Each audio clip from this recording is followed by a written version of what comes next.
Hallelujah. സ്തോത്രം. ദൈവത്തിന് മഹത്വം.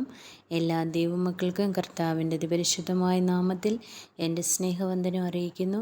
ഇന്ന് ഞാൻ വായിക്കാൻ പോകുന്നത് സങ്കീർത്തനം 34 എല്ലാവരും ശ്രദ്ധയോടെ കേൾക്കുക, അനുഗ്രഹം പ്രാപിക്കുക. ഞാൻ യഹോവയെ എല്ലാ കാലത്തും വാഴ്ത്തും. അവൻ്റെ സ്തുതി എപ്പോഴും എൻ്റെ നാവിന്മേൽ ഇരിക്കും. എൻ്റെ ഉള്ളം യഹോവയിൽ പ്രശംസിക്കുന്നു. എളിയവർ അത് കേട്ട് സന്തോഷിക്കും.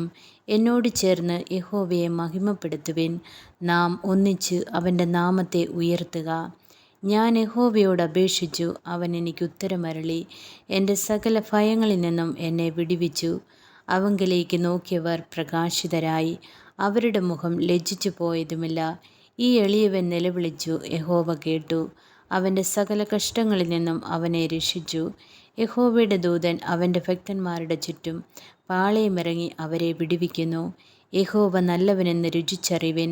അവനെ ശരണം പ്രാപിക്കുന്ന പുരുഷൻ ഭാഗ്യവാൻ. യഹോവയുടെ വിശുദ്ധന്മാരെ, അവനെ ഭയപ്പെടുവിൻ. അവൻ്റെ ഭക്തന്മാർക്ക് ഒന്നിനും മുട്ടില്ലല്ലോ.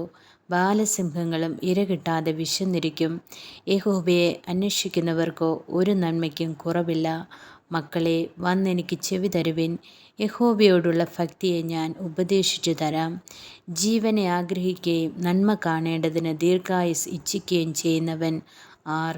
ദോഷം ചെയ്യാതെ നാവിനെയും വ്യാജം പറയാതെ നിന്റെ അധരത്തെയും കാത്തുകൊള്ളുക. ദോഷം വിട്ടകന്ന് ഗുണം ചെയ്യുക. സമാധാനം അന്വേഷിച്ചു പിന്തുടരുക. യഹോവയുടെ കണ്ണ് നീതിമാന്മാരുടെ മേലും അവൻ്റെ ചെവി അവരുടെ നിലവിളിക്കും തുറന്നിരിക്കുന്നു. ദുഷ്പ്രവൃത്തിക്കാരുടെ ഓർമ്മയെ ഭൂമിയിൽ നിന്ന് ഛേദിച്ചു കളയേണ്ടതിന് യഹോവയുടെ മുഖം അവർക്ക് പ്രതികൂലമായിരിക്കുന്നു. നീതിമാന്മാർ നിലവിളിച്ചു, യഹോവ കേട്ടു. ആമേൻ.